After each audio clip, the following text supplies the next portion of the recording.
एक औरत के साथ सबसे बुरा तब होता है जब उसका बॉयफ्रेंड धोखेबाज हो और उसकी अपनी फ्रेंड ही उसे मौका देने वाली हो। इस कहानी में वो प्रोटैगनिस्ट हमारी मेन लीड ही है। दोस्तों के साथ एक ट्रिप के दौरान जब सब सोने की तैयारी कर रहे होते हैं, तभी कोई पीछे से चुपके से उसके पास आता है। वो कोई और नहीं बल्कि उसकी बेस्ट फ्रेंड का बॉयफ्रेंड है। सुबह होने पर सबको भारी हैंगओवर है और सब सोच रहे हैं कि कल रात आखिर हुआ क्या था। उनमें से एक कहता है, मुझे नहीं पता, मुझे कुछ याद नहीं है। काउच पर लेटा दूसरा दोस्त कहता है, मेरा सिर बहुत दर्द कर रहा है। हमारी प्रोटैगनिस्ट का चेहरा एकदम सफेद पड़ा हुआ देखकर सब उससे पूछते हैं, हे सियोला, क्या तुम ठीक हो? मैं बस ये पूछ रहा हूँ कि कहीं हैंगओवर ज्यादा तेज तो नहीं लगा। एक दूसरी लड़की कहती है, वाह, सियोला का चेहरा तो सच में बहुत खराब दिख रहा है। सियोला कहती है, शायद मैंने कल रात बहुत ज्यादा ड्रिंक कर ली थी। मैं ठीक हूँ, पर सच तो ये है कि वो एक झूठी है। किचन में वो गुनहगार अपनी बेस्ट फ्रेंड के साथ खड़ा है। वो उससे कुछ स्पाइसी खाने के लिए मांग रहा है। बाकी लोग चिढ़कर उनसे कहते हैं कि ये सब करना बंद करो। साथ ही वो कमेंट करते हैं कि ये कपल पिछले 10 साल से एक दूसरे के साथ है। और हाँ,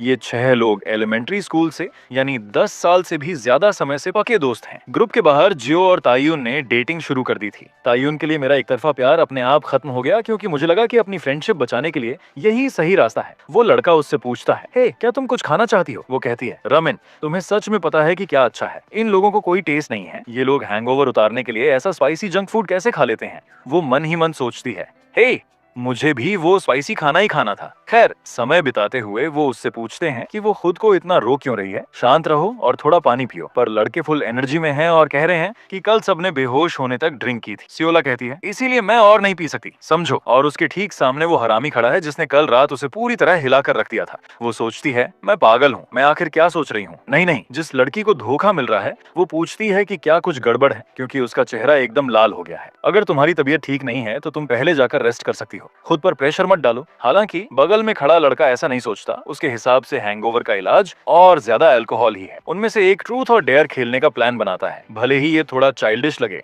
क्या तुम्हें नहीं पता कि सबसे सिंपल चीजें ही हमेशा सबसे मजेदार होती हैं? खुद को होस्ट बनाते हुए वो नानीन को चुनता है और पूछता है, क्या इस ग्रुप में तुम्हारा कोई फर्स्ट लव है या नहीं? थोड़ा नर्वस होकर वो पूछता है कि वो ऐसा क्यों कह रहा है। फिर वो हाँ में जवाब देता है कि कोई है जिसे वो पसंद करता है। जब सब पूछते हैं कि वो कौन है, तो वो सवाल को टाल देता है और कहता है, अब मेरी बारी है। देखो वो कैसे टॉपिक बदलता है। वो सीधे उस धोखेबाज बॉयफ्रेंड ली टून की तरफ मुड़ता है और कहता है, मैं तुम्हारे लिए एक हार्ड सवाल चुनने वाला हूँ। वो उससे पूछता है, क्या तुमने कभी किसी ऐसे के साथ सेक्स किया है जो जो तुम्हारी गर्लफ्रेंड नहीं थी? बाकी लोग कमेंट करते हैं कि ये सवाल बहुत ज्यादा अनकंफर्टेबल है, पर वो लड़का सवाल से बचता नहीं और कहता है, हाँ मैंने किया है। जाहिर है सब कहने लगते हैं कि उसकी गर्लफ्रेंड को कैसा लग रहा होगा। वो कहती है, गाइस, इतना ऑकवर्ड महसूस मत करो, मैं अपसेट नहीं हूँ। खैर, सीधी सी बात है कि ये सब उसके साथ रिलेशन में आने से बहुत पहले हुआ था। बाकी सब भी अग्री करते हैं कि हाँ, अब तो वो फेथफुल है। लीतुन, अब तुम अगला सवाल पूछो। और जैसा कि सबको डर था, वो सियोला की तरफ मुड़ता है और उससे पूछता है, तुम्हारा सबसे पिछला हुकअप अच्छा था या नहीं? बाकी लोग कहते हैं, ये क्या बकवास है, वो उससे ऐसा क्यों पूछ रहा है? उस लड़की के बगल वाला लड़का कहता है, हे, इसमें प्रॉब्लम क्या है? हम सब यहाँ एडल्ट्स हैं। उसकी सहेली उसे देखती है और वो शर्म से लाल हो जाती है, क्योंकि उसे याद आता है कि उसका सबसे पिछला हुक्का कोई और नहीं बल्कि वही लड़का है जिसने अभी ये सवाल पूछा है। अगर उसने सच बता दिया तो सब कुछ बहुत ज्यादा ऑकवर्ड हो जाएगा। पर उस पल वो लड़का रुक नहीं रहा था। वो एकदम एक्सट्रीम लेवल पर चला गया, इतना ज्यादा कि ये सब सबके सामने ही हो गया था जब सब अपना हैंगओवर उतारने के लिए सो रहे थे। वो उससे पूछ रहे हैं, क्या वो अच्छा था सियोला? जाहिर है वो ठीक नहीं है, पर उसे ट्रूथ और डेयर का सवाल याद आता है और आखिर में वो कुछ जवाब नहीं देती। वो अपना अल्कोहल का ग्लास एक बार में पी जाती है और गेम छोड़कर चली जाती है ताकि उसे और हिस्सा न लेना पड़े। वो बहाना बनाती है कि उसकी तबीयत खराब है, मेरा पेट दर्द कर रहा है, मैं बाथरूम जा रही हूँ, मैं पहले जाकर रेस्ट करूंगी, और अपनी दोस्त को सोच में छोड़ देती है। और हाँ, कल रात जो कुछ भी हुआ वो उसे परेशान कर रहा है, पर वैसा पछतावे वाला परेशान नहीं, बल्कि इस तरह कि वो चाहती है कि ये सब फिर से हो, क्योंकि वो और ज्यादा चाहती थी। तुम पागल हो गई हो सियोला, मुझे पता है। जब वो अपना सारा ध्यान तयून पर लगा रही होती है तभी दरवाजा खुलता है। वो चौंक जाती है। वो लड़का अंदर आता है, लाइट चालू करता है और कहता है, यहाँ बड़ी स्वीट खुशबू आ रही है, इसलिए मैं देखने आ गया कि क्या बात है। लाइट जलाते हुए वो उससे पूछता है, वाओ वाओ, वो बहुत अच्छा था, तुम और चाहती हो? अगर तुम चाहो तो हम इसे फिर से कर सकते हैं। इस लड़के के लिए कोई फुल स्टॉप नहीं है। जाहिर है उसे रुकना चाहिए, पर ऐसा लगता है कि वो खुद उसे रोकना नहीं चाहती। जब वो कांप रही होती है तो वो लड़का उसके पास आता है और उसे चुप देखकर कहता है, कल रात तो तुम सच में बहुत एंजॉय कर रही थी। वो उससे पूछती है, तुम्हारे कहने का क्या मतलब है? वो नीचे झुकता है और उसे कहता है कि सियोला, कल रात काफी नहीं थी। और ये शब्द उसके अंदर एक नशा भर देते हैं। तभी उसे बाहर दोस्तों के झगड़े की आवाज आती है, क्योंकि उनमें से एक और दोस्त सियोला की तरह गेम छोड़कर चला गया है। वो लड़का पूछता है, तुम ऐसे क्यों जा रहे हो? मैं उसे जगाकर खेलने के लिए बोलूंगा, तुम रिलैक्स रहो, उसे आराम मत करने दो। क्या तुमने उसका चेहरा नहीं देखा? वो सच में बहुत थकी हुई है। कमरे का दरवाजा खोलते हुए वो लड़का कहता है, मुझे फर्क नहीं पड़ता, मैं अंदर जा रहा हूँ, मैं उसे जगाने वाला हूँ। वो पूछता है, हे सियोला, क्या तुम सो रही हो? सोना तो बहुत छोटा शब्द है, यहाँ तो कुछ और ही चल रहा है। पर उन्हें एहसास होना चाहिए कि अब बहुत देर हो चुकी है। सवाल तो ये है कि क्या इन दोनों ने दरवाजा लॉक करने के बारे में नहीं सोचा था, ये जानते हुए भी कि वो क्या करने जा रहे थे। ठीक उसी आखिरी पल में जब वो पकड़े जाने वाले थे, जब वो दोनों पकड़े जाने ही वाले थे, सियोला को लगा कि अब सब खत्म हो गया और उनका सच सबके सामने आ जाएगा। पर ठीक उसी पल उस धोखेबाज लड़के की गर्लफ्रेंड ने बाकी दोस्तों से पूछा कि क्या उन्होंने उसके बॉयफ्रेंड ली टून को देखा है। ये जू की आवाज थी। दोस्त थोड़ा सोचते हैं और कहते हैं, ली टून, क्या वो बाहर स्मोक करने नहीं गया? गर्लफ्रेंड अपने लाल बालों वाले दोस्त स्वान से कहती है, उसे ढूंढने में मेरी मदद करो, बाहर बहुत अंधेरा है। मन न होते हुए भी वो लड़की कहती है, चलो चलते हैं। इसी बीच वो लड़का कमरे की तरफ देखता है और ये बहाना बनाता है कि सियोला की नींद न खुल जाए, इसलिए वो अपने दोस्त को उनके साथ जाने के लिए कहता है। दोस्त पूछता है, मैं क्यों जाऊं? वो जवाब देता है, अरे तुम्हें उसके साथ स्मोकिंग एरिया तक जाना चाहिए। दोस्त कहता है, हमें नहीं पता वो कहाँ है। लड़का बोलता है, इतने समय से इसे पता ही नहीं था कि स्मोकिंग एरिया कहाँ है। मुझे सिगरेट से नफरत है, इसलिए मैं कभी वहाँ गया ही नहीं। वो लड़की से कहता है, वाह सियोला, इस बार मैं तुम्हें जाने दे रहा हूँ, अगली बार हम गेम आखिर तक खेलेंगे। मन ही मन वो सोचता है, कमीने दोस्त, तू बीच में हड्डी बन रहा है। उधर कमरे में सियोला सोचती है, क्या वो चले गए? शुक्र है जान बची। वो धोखेबाज उससे पूछता है, अब तुम्हें चैन मिला? वो उसे कहती है, ऐसी हालत में भी तुम इसे जारी रखने का प्लान बना रहे थे। वो कहता है, हे, जो शुरू किया है उसे खत्म तो करना पड़ेगा। सियोला कहती है, मुझे जाने दो, वो किसी भी पल वापस आ सकते हैं। पर वो उसका मुंह चूमकर उसे चुप करा देता है। देखो तुम कितनी प्यारी लग रही हो, तुम्हारी आंखें कैसे चमक रही हैं, ये बहुत सुंदर है। तुम्हें ये सब अपने अंदर दबाकर रखना होगा, कल की तरह बाहर मत आने देना, समझी? उसे वहीं छोड़कर वो वहां से चला जाता है। उस वीकेंड ट्रिप के बाद महीनों बीत जाते हैं। जिस शॉप में सियोला काम करती है वहां बंद होने के समय एक कस्टमर आता है और अमेरिकानो ऑर्डर करता है। ये वही बेवकूफ लड़का था जिसने उसे 2 रातों तक हिलाकर रख दिया था। वो धोखेबाज ली टून उससे कहता है, मुझे अभी बहुत प्यास लगी है, मुझे कुछ ऐसा दो जिससे मेरी प्यास बुझ जाए।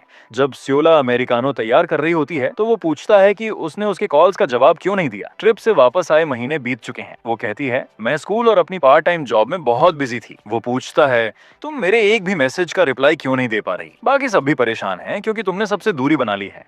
वो कह रहे थे कि ट्रिप की पहली रात से लेकर आखिरी रात तक तुम्हारा चेहरा अजीब दिख रहा था। ऐसा क्यों? जाहिर है वो सच बोलने के बजाय सब जानता है। उस वक्त उसकी अच्छी दोस्त उससे कह रही थी, सियोला, कितनी शर्म की बात है, हमें वापस जाते समय कैफे पर रुकना चाहिए था। पर ये प्रोटैगनिस्ट अपनी खुशी वाला चेहरा छुपाने के लिए कैप लगा लेती है और कहती है, सॉरी, मुझे घर पहुंचकर कुछ काम है। सच में क्या तुम्हारी तबीयत इतनी खराब है? वापसी के पूरे रास्ते उसने किसी की आंखों में आंखें नहीं डाली। उस दिन वो किसी की बात का जवाब तक नहीं दे पाई और बस चुप रही। घर पहुंचते ही उसने खुद को बिस्तर पर गिरा दिया। वो अपने दोस्तों का सामना नहीं कर पा रही थी, खासकर अपनी दोस्त जू का, जिसे उसने सिर्फ इसलिए धोखा दिया क्योंकि वो हॉट एहसास उसे बार बार याद आ रहा था। उसने फैसला किया कि अब उसे सबसे दूरी बना लेनी चाहिए। उसने अपने दोस्तों से कांटेक्ट तोड़ दिया क्योंकि ये सब उसके लिए बहुत ज्यादा हो रहा था। पर यह हरामी लड़का फिर से यहाँ क्यों आ गया? वो उससे कहती है, अगर तुमने अपना ऑर्डर देख लिया हो तो अब जाओ, मुझे कैफे बंद करना है। पर उसे चौंकाते हुए वो लड़का पीछे से आता है और उसके हाथ पकड़ लेता है। क्या तुम पागल हो? ये क्या कर रहे हो? ये एक पब्लिक प्लेस है। वो कहता है, हे, तुम भी तो मुझे पसंद करती हो ना, ये नाटक करना बंद करो, मैं तुम्हें बहुत अच्छा फील कराऊंगा। सियोला चिल्लाती है, हे रुको, मैंने कहा रुको। वो कहता है, क्यों? क्या तुम चाहती हो कि मैं सबको बता दूं हमने क्या किया था? और यहाँ से ब्लैकमेल शुरू होता है। वो उसे जू कहकर बुलाता है जैसे कि वो उसकी गर्लफ्रेंड हो।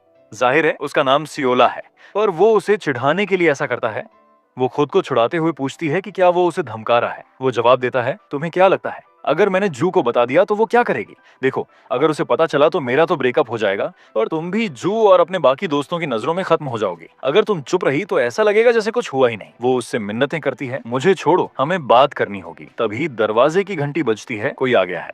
सियोला, हे, हम यहाँ हैं। जू और उसकी सहेली अंदर आ जाते हैं। अचानक सब लोग कहीं ना कहीं से आ टपकते हैं। सियोला कहती है, ओह जियो स्यूइन, बहुत दिनों बाद मिले, इस वक्त यहाँ कैसे? लड़कियां कहती हैं कि तुम आजकल हमारे कॉल्स का जवाब नहीं देती, क्या कुछ गड़बड़ है? हमें चिंता हो रही थी, इसलिए हम तुम्हें देखने चले आए। सियोला झूठ बोलती है, सॉरी मेरी तबीयत सच में बहुत खराब थी, स्कूल का बहुत काम था और कैफे की पार्ट टाइम जॉब में भी बिजी थी। दोस्त कहते हैं, पर तुम्हें नहीं लगता कि एक भी कॉल का जवाब न देना कुछ ज्यादा ही हो गया? पर चलो कोई बात नहीं, रिलैक्स रहो, हम तुम पर प्रेशर नहीं डालेंगे। सियोला उन्हें परेशान करने के लिए माफी मांगती है, पर उसे अंदर से एक अजीब सी हलचल महसूस हो रही है। वो सोचती है, ये पागल लड़का आखिर कर क्या रहा है? लड़कियां उससे पूछती हैं, क्या तुम ठीक हो? सियोला के दोस्त यहाँ हैं और ये पागल लीटन नीचे से उसे परेशान कर रहा है। उसका चेहरा पूरी तरह लाल हो जाता है। वो उनसे झूठ बोलती है कि उसे पीरियड्स का दर्द हो रहा है। दोस्त कहते हैं, ये तो बहुत मुश्किल होता होगा, मैं तुम्हारे लिए दवा लेकर आऊं क्या? सियोला तुरंत मना कर देती है, मैंने दवा ले ली है, मैं ठीक हूँ, मुझे लगता है जल्दी ही बेहतर महसूस होगा। जू कहती है, सच में? चलो राहत मिली। वैसे क्या तुम हमसे कुछ कहना चाहती हो? क्यों ना गर्मी खत्म होने से पहले हम प्राइवेट पूल वाले किसी विला में चलें? Private pool? सियोला पूछती है। हाँ, मुझे सच में स्विमिंग करनी थी, पर पिछली बार हमने सिर्फ बारबेक्यू और ड्रिंक्स की थी। मैंने सोचा गर्मी खत्म होने से पहले एक बार ये कर लेना अच्छा रहेगा। सियोला सोच में पड़ जाती है कि उसे क्या करना चाहिए। वो उन्हें ऐसे जाने के लिए नहीं कह सकती और अचानक वो अपना मुंह ढक लेती है। दोस्त पूछते हैं, क्या हुआ? तुमने हाँ कह दिया ना? तुम्हें स्विमिंग पसंद है ना? तो क्या तुम हमारे साथ चलोगी? वो कुछ नहीं कह पाती, जिसे सब हाँ समझ लेते हैं। वो कहते हैं कि वो जगह ढूंढकर मैसेज कर देंगे। बिना सोचे समझे सियोला के मुंह से हाँ निकल गया था। अब कैफे बंद करने का समय हो गया है। लड़कियां उसे अपना ख्याल रखने को कहकर गुड बाय बोलती हैं। सियोला खुद से कहती है, हे भगवान, अब मैं क्या करूं? कमीना कहीं का। सियोला ने अपनी उस फीलिंग को इग्नोर करने की बहुत कोशिश की थी, पर अब वो खुद को और नहीं रोक पा रही थी और इस बार पासा पलटते हुए वो खुद उसके ऊपर झपट पड़ी। वो लड़का उससे पूछता है, क्या हुआ? मुझे पता है सियोला, क्या तुमने ये नहीं कहा था कि तुम्हें इससे नफरत है? वो सोचती है, भले ही मुझे पता है कि मुझे ये नहीं करना चाहिए, पर वो एहसास बार बार वापस आ रहा है और वो बहुत बेचैन कर रहा है। मुझे उसे शांत करना ही होगा। 2 हफ्ते बाद ट्रिप का दिन आ गया। वाओ, ये जगह किसने बुक की? लड़कियां हैरान होकर पूछती हैं। ये हमने खुद ढूंढी है, सियोला कहती है। ऐसी जगह ढूंढना सच में बहुत मुश्किल रहा होगा, सॉरी हम तुम्हारी मदद नहीं कर पाए। हे सियोला, तुम तो अपनी पार्ट टाइम जॉब में बहुत बिजी थी, उस धोखेबाज की गर्लफ्रेंड कहती है। बाकी लड़के कहते हैं, मैं जल्दी से पानी में जाना चाहता हूँ। मैं भी। वो भाग कर जाते हैं, जल्दी से अपना सामान रखते हैं और पानी में उतर जाते हैं। सब स्विमिंग की प्रैक्टिस करने लगते हैं। दरअसल वो गर्लफ्रेंड और उसका धोखेबाज बॉयफ्रेंड साथ में प्रैक्टिस कर रहे हैं। इसी बीच सियोला सोचती है कि यहाँ बहुत अच्छा लग रहा है। लड़कों को खेलते हुए देखकर उसे हंसी आती है। वो कहती है कि अगर वो ऐसे ही बाल खींचता रहा तो वो गंजा हो जाएगा। लड़कियां कहती हैं कि वो अब अंदर जाकर आराम करेंगी और सियोला से पूछती हैं कि वो क्या करेगी। सियोला कहती है कि वो थोड़ी देर और बाहर रुकेगी, वो इस माहौल का थोड़ा और मजा लेना चाहती है। ठीक है, जब खेल खत्म हो जाए तो अंदर आ जाना, मुझे भूख लग रही है। लड़के भी कहते हैं, मुझे भी। सियोला स्विमिंग की प्रैक्टिस करने की कोशिश करती है क्योंकि उसे तैरना नहीं आता। वो पूल के किनारे को पकड़कर खड़ी होती है, तभी उसे अपनी कमर पर किसी का हाथ महसूस होता है। वो कोई और नहीं, वही धोखेबाज लड़का है जो उससे पूछता है, क्या कर रही हो? क्या तुम तैरने की कोशिश कर रही हो या नहीं? रिलैक्स, मैं तुम्हें पकड़ लेता हूँ। तैरना? वो पूछती है।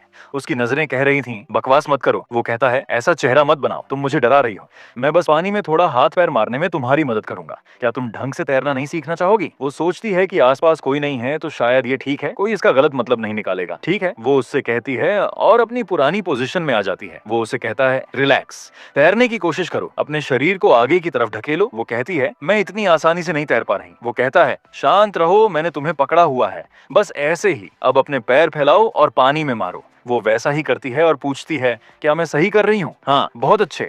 वो उससे कहती है, मुझे छोड़ना मत। वो जवाब देता है, रिलैक्स, मैं नहीं छोड़ूंगा। किनारे तक पहुंचकर उसे खुद पर गर्व होता है क्योंकि उसने ये कर दिखाया। वो उससे कहती है, भले ही तुमने मदद की पर आखिरी में मैंने खुद किया। वो सोचती है कि ये सब एक मजाक होगा अगर इस लड़के को जरा भी शर्म नहीं आई। वो उससे कहता है, क्या तुम्हें सच में लगता है कि हम ये यहाँ कर रहे हैं? ये जगह सही नहीं है। वो उससे कहती है, हमारे दोस्त अंदर हैं और तुम्हारी गर्लफ्रेंड भी है, पर फिर भी हम यहाँ ये सब कर रहे हैं। वो कहता है, पर वो हमें पकड़ लेंगे। रुको। वो कहती है, पर तुम भी तो ये चाहते थे, उस शॉप में तुम खुद मुझ पर झपट्टी थी। वो सोचती है कि इस लड़के के पास सही मौके पर सही बात बोलने का हुनर है। तभी जब वो गंदी बातें कर रहे होते हैं, उस धोखेबाज की गर्लफ्रेंड चिल्लाते हुए पूल के पास आ जाती है। हमारी प्रोटैगनिस्ट तुरंत पानी के अंदर छुप जाती है। गर्लफ्रेंड उससे पूछती है, क्या तुम अब बाहर आ रहे हो? जब वो अपनी गर्लफ्रेंड की तरफ देख रहा होता है, हमारी लड़की पानी के नीचे अपनी सांस रोककर खड़ी है। उस पल में अभी 5 सेकंड भी नहीं बीते थे कि हमारी लड़की की हिम्मत जवाब देने लगी। लड़की को पहले ही लग रहा है कि वो डूब रही है, पर वो लड़का उसे वहीं रोके रखने के लिए उसका कंधा पकड़ लेता है और कहता है, मैं अपनी गर्लफ्रेंड से मिलने थोड़ा बाद में जाऊंगा। बिल्कुल ऐसे ही तभी जू वहां आ जाती पूछती है, सियोला क्या तुमने उसे देखा? मुझे लगा मैंने उसकी आवाज सुनी। हमारी लड़की सांस लेने के लिए पानी से बाहर आती है। वो तो काफी पहले बाहर चली गई थी। क्या तुमने उसे नहीं देखा? जू कहती है, सच में? क्या वो मेरे पास से निकल गई और मैंने ध्यान ही नहीं दिया? हनी, तुम्हें देखकर लग रहा था जैसे तुम बहुत मजे कर रहे हो। वो धोखेबाज जवाब देता है, बिल्कुल, मुझे बहुत मजा आया, पर मेरी जान, मैं जल्दी ही तुम्हारे साथ भी मजे करना चाहता हूँ। सियोला मन ही मन सोचती है, एक कपल के बीच प्यार का ये दिखावा तो नॉर्मल है, पर मुझे इतनी उलझन क्यों हो रही है? आखिर मैं क्या चाहती थी? पर उसके सामने वही कमीना खड़ा था। गुस्से और चिढ़ में आकर उसने फैसला किया कि अब वो इस खेल को अगले लेवल पर लेकर जाएगी। वो लड़का अब टेंशन में आने लगा था और वो नहीं चाहता था कि उसकी गर्लफ्रेंड को उसका व्यवहार अजीब लगे। पानी के अंदर सियोला अब उसके साथ वैसा ही खेल खेलती है जैसा उसने कैफे में उसके साथ किया था। वो चाहती है कि उसे भी पकड़े जाने का वही डर और घबराहट महसूस हो जो उसने झेली थी। वो कहती है, मैं पहले अंदर जा रही हूँ, बाकी लोगों को हमारे साथ मत देखने देना, मजे करो। वो हरामी कहता है, हाँ, और जब हमारी लड़की उसे अपने इशारों पर नचाने की कोशिश कर रही थी, तभी वो उससे पूछता है, तुम किस बारे में बात कर रही हो? वो लड़का उसे पानी से बाहर उठा लेता है और उसे अपने साथ चलने के लिए कहता है। उसे अपने साथ ले जाते हुए कहानी अब शॉवर में पहुंचती है, जहां हमारी नन्ही आफत को एहसास होता है कि उसने एक बार फिर सब गड़बड़ कर दी है। उसके पास कोई हक नहीं है और सच तो ये है कि कभी था भी नहीं। वो सोचती है कि अब यहाँ से आगे उसे क्या करना चाहिए। जाहिर है, दूरी बनाए रखना ही सबसे समझदारी वाला फैसला होगा। उसने एक बहुत बुरी सहेली होने का काम किया है। तभी वो सहेली बाथरूम में आ जाती है और उसे हे हाई कहती है। वो अंदर कदम रखती है और पूछती है, क्या हुआ? फिर वो सीधे सवाल करती है, क्या तुम मेरे बॉयफ्रेंड के साथ सोई? क्या वो अच्छा था? जी हाँ दोस्तों, ऐसा लगता है कि सहेली को पता चल गया है कि हमारी प्रोटोगनिस्ट उस चीज के साथ खेल रही थी जो उसकी नहीं थी। बहुत गलत कदम। हमारी लड़की पकड़ी गई। वहाँ खड़े होकर वो सोचती है, सियोला अब सच बोल दो, उसे सच बताना मेरा फर्ज है। अब मासूम बनने का कोई फायदा नहीं है। पर वो अभी क्यों आई जब मैं उसके बॉयफ्रेंड के साथ सब कुछ कर चुकी हूँ? हे भगवान, मुझे खुद से घिन आ रही है। मुझे बस सीधे बोल देना चाहिए कि हाँ, मैं ही वो हूँ जो तुम्हारे बॉयफ्रेंड के साथ सोई। मैंने उसे कई बार मना किया, वो मेरे पीछे पड़ा रहा, पर मैंने भी उसे खुद से दूर नहीं किया। सच तो ये है कि मुझे इसमें मजा आया। शर्म के मारे उसका चेहरा लाल होने लगता है। वो सोचती है कि सारा इल्जाम ली टेगन यानी उस बॉयफ्रेंड पर डाल दे। पर तभी उसकी सहेली उसे आवाज देकर ख्यालों से बाहर निकालती है। सहेली चौंकते हुए पूछती है, हे क्या तुम ठीक हो? तुम बहुत पीली दिख रही हो। जब मैंने पूछा कि तुम कहाँ थी तो तुम एकदम जम सी गई। क्या हुआ? वो फिर पूछती है, मैंने पूछा था तुम कहाँ थी? सियोला लड़खड़ाते हुए कहती है, ओ अच्छा, शायद तुम ऊपर रही होगी। वो सोचती है कि शायद ये जगह इतनी बड़ी है, इसलिए वो उसे ढूंढ नहीं पाई। खुद को चादर में लपेटे हुए हमारी लड़की को अचानक एहसास होता है कि वो पिछला सवाल सिर्फ उसका वहम था। उसका दिमाग अपनी ही दुनिया में चल रहा था। धतेरी की। वो अपना मुंह खोलती है पर सच बोलने की हिम्मत नहीं जुटा पाती। वो बस इतना कहती है, मैं तो बस नहा रही थी। तुम मुझसे ये सब क्यों पूछ रही हो? क्या हुआ? अरे रुको तो सही, लड़कियां तो हर बात शेयर करती हैं। याद है हम साथ में सोना गए थे? खैर, लड़कों को मूवी देखनी है और स्नैक्स खाने हैं, तो तुम जल्दी से तैयार होकर बाहर आ जाओ। इस तरह हमारी मेन कैरेक्टर सियोला थोड़ी देर और वहाँ रुक गई। कुछ मिनट पहले सब कुछ इतना बुरा नहीं था, पर जो मूवी चल रही थी उसमें अचानक एक लड़की कहती है, मैं तुम्हें पसंद करती हूँ, पर अपनी सहेली को इस तरह दुख नहीं पहुंचा सकती। अब से मेरे पास मत आना। दोस्तों, किसने सोचा था कि कहानी के अंदर भी वही कहानी चल रही होगी जो सियोला की असल जिंदगी में हो रही है। सियोला सोचती है, ये कैसी अजीब स्टोरी लाइन है, बिल्कुल उसकी अपनी कहानी जैसी। तभी एक ब्लैंकेट उसके चेहरे को ढक लेता है। ये वही लड़का था जो उसके लिए एक्स्ट्रा कंबल लाया था क्योंकि उसे ठंड लग रही थी। वो उसे थैंक यू तो बोलती है, पर मन ही मन डर जाती है कि कहीं उसने शिशु को तो नहीं देख लिया या अभी क्या हुआ। पर उसकी सहेली को कुछ पता नहीं चलता। वो लड़का उसके बगल में बैठता है और धीरे से कहता है, हे तुम यहाँ क्यों बैठी हो? तुम्हें तो शिशु के पास होना चाहिए था ना, मेरे पास क्यों हो? उसे कहीं से हल्की सी आवाज सुनाई देती है, पर वो उसे अनदेखा कर देता है। वक्त बीता है और उसके पास रखे स्नैक्स फिर से दिखने लगते हैं। वो पूछता है, तुम्हें पेपर पसंद है ना? सियोला सोचती है, ये अब तक उसी बात पर क्यों अटका हुआ है। टीवी पर डायलॉग बजता है, मैं जिसे सच में चाहता हूँ वो तुम हो। सियोला सोचती है, मजाक मत करो, अगर तुम्हें सच में फिक्र होती तो तुम मुझे इस मुश्किल में नहीं डालते। उसे समझ नहीं आ रहा था कि क्या उसे पता है कि मैं उसे पसंद करती हूँ या वो जानबूझकर ये सब कर रहा है। तभी उसे महसूस होता है कि एक हाथ धीरे धीरे उसकी तरफ बढ़ रहा है। ये क्या हो रहा है? क्या ये कोई हॉरर फिल्म चल रही है? जी हाँ दोस्तों, ये उसके लिए किसी हॉरर मूवी से कम नहीं था और वो वहाँ से भागने की कोशिश करती है। उसके दोस्त उसे जाते हुए देखते हैं और लड़के कहते हैं, सियोला फिर कहाँ भाग रही है? शायद हमेशा की तरह बाथरूम गई होगी। सहेली ने सबसे आखिर में ध्यान दिया। तभी वो लड़का बैल्कनी पर आता है। हमारी प्रोटैगनिस्ट सियोला की आंखों से एक आंसू टपकता है। वो लड़का पूछता है, क्या मैं तुम्हें इतना आसान शिकार लगता हूँ? तुम मेरे बॉयफ्रेंड की तरह क्यों बर्ताव कर रहे हो? क्या तुम्हें लगता है कि ऐसा करने से मैं जल्दी तुम्हारे प्यार में पड़ जाऊंगी? वो गुस्से में जवाब देती है। वो कहता है, हे शांत हो जाओ, तुम ये क्या कह रही हो? रोते हुए वो उससे कहती है, तुम्हें पता है कि मैं तुम्हें पसंद करती हूँ और तुम ये सब जानबूझकर कर रहे हो ना। अगर तुम थोड़े अच्छे होते तो शायद मैं हार मान लेती। अच्छा होता अगर तुम पत्थर दिल ही रहते और सिर्फ मेरे बॉडी का इस्तेमाल करते। मुझे ये आधा अधूरा प्यार देकर इतना बेकार महसूस मत कराओ। जैसे ही वो वहाँ से जाने लगती है, वो कहती है, अब मैं तुम्हारे साथ एक कमरे में भी नहीं रह सकती। वो लड़का पूछता है, रुको, तुम इतनी रात को घर कैसे जाओगी? वो कहती है, मैं टैक्सी ले लूंगी या बस मैं खुद देख देख लूंगी। ये देखकर कि वो सीरियस है, वो उसे रोकने के लिए उसके पीछे भागता है। वो गिड़गिड़ाती है कि उसे जाने दे। वो कहता है, रुको, मेरी बात तो सुनो। वो चिल्लाती है, क्या सुनूं? यही कि तुम पहले की तरह मेरा इस्तेमाल करते रहोगे, अब मैं तुमसे बात नहीं कर सकती। तभी वो कार का दरवाजा खोलता है, उसे जबरदस्ती अंदर बिठाता है और वो उसे अपनी बात सुनने पर मजबूर कर देता है, चाहे वो सुनना चाहे या नहीं। और जी हाँ दोस्तों, शायद उस कार के अंदर कुछ क्लैपिंग भी होती है। आप समझ ही गए होंगे कि मेरा क्या मतलब है।